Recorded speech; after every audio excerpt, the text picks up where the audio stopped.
Alright, so this is the 15,000. This is from lucianuchicago.edu. So it's an education site. 15,000 abandoned uranium mines. Native American no nukes protest in Washington. So there's 15,000 abandoned uranium mines posing a toxic threat in the U.S.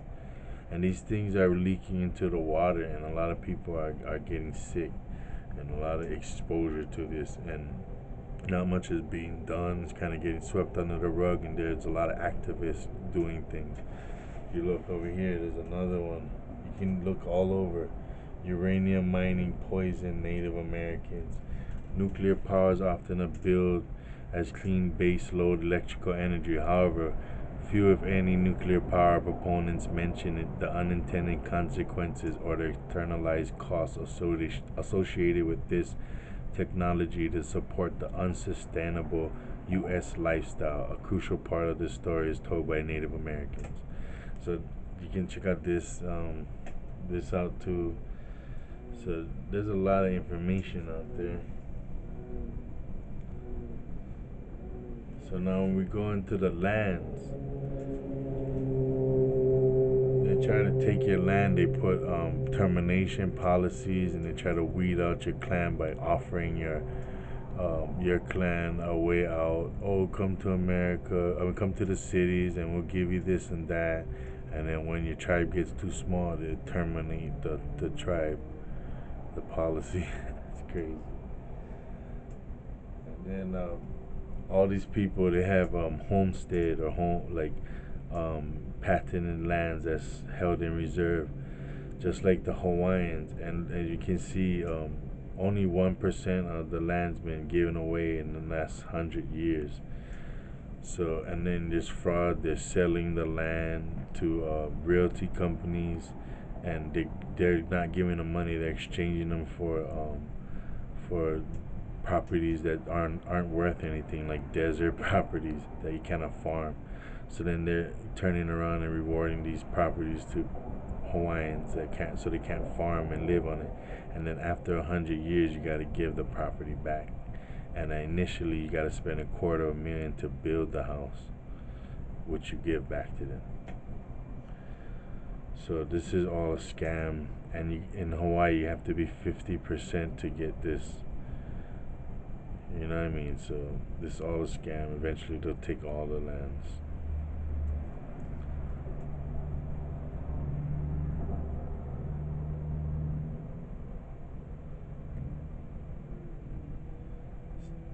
There's all through Canada, there's 500 missing Native American women.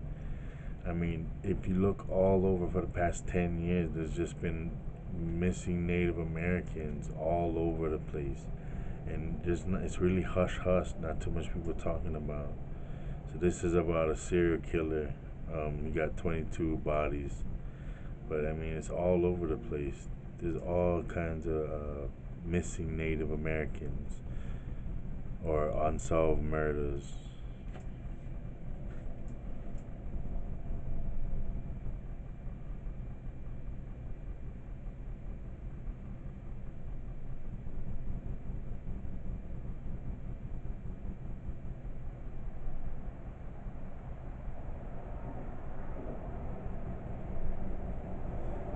So you know what they do is they go into your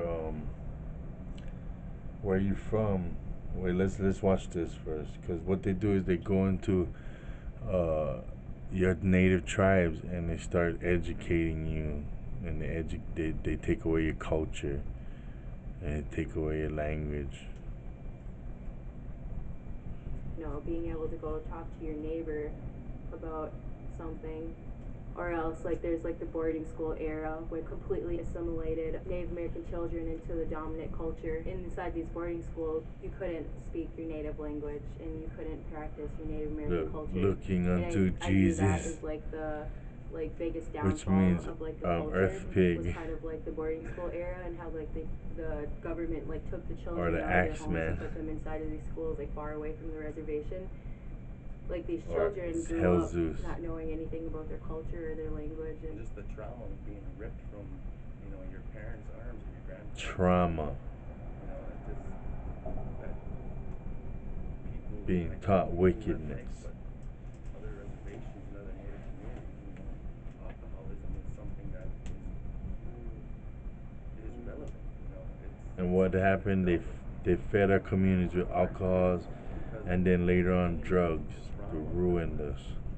Inflicted these adults and their youth at these schools.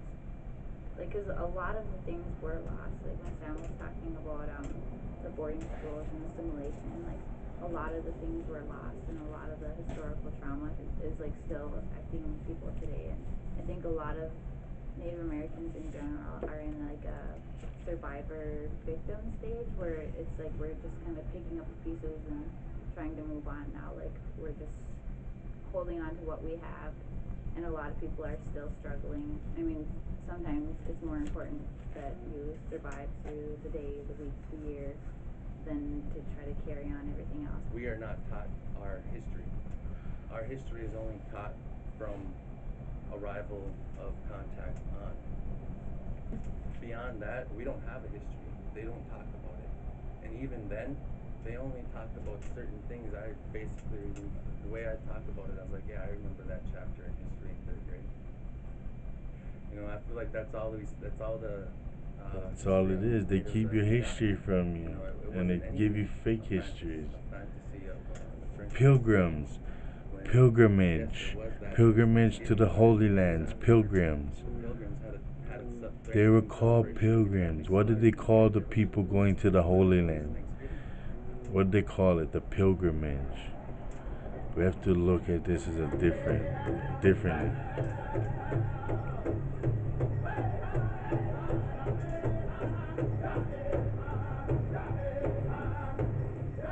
Hey ya, hey ya, hey ya, hey ya. They're saying the creator's name. Hey ya, hey ya. Hey ya, hey ya, hey ya, hey ya, hey ya.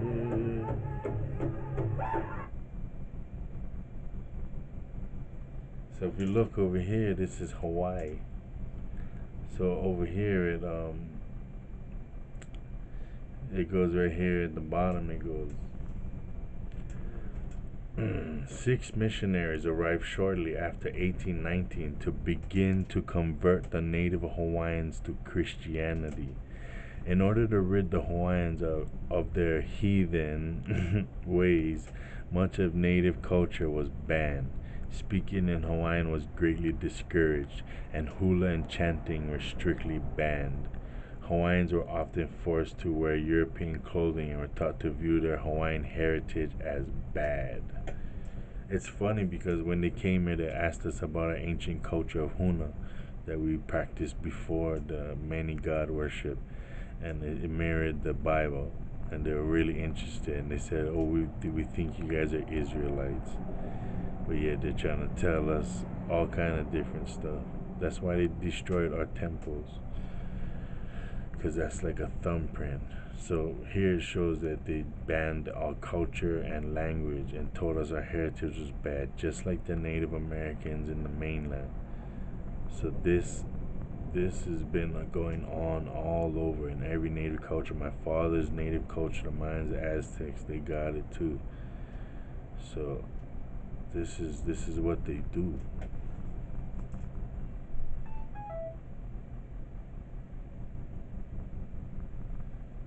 If you don't think that we just, like, a lot of us have connections too. And again, like if you look here at the Hawaiians, look at their dress, and then look at the Aztecs. There's a lot of connections to them, but we'll get into that later.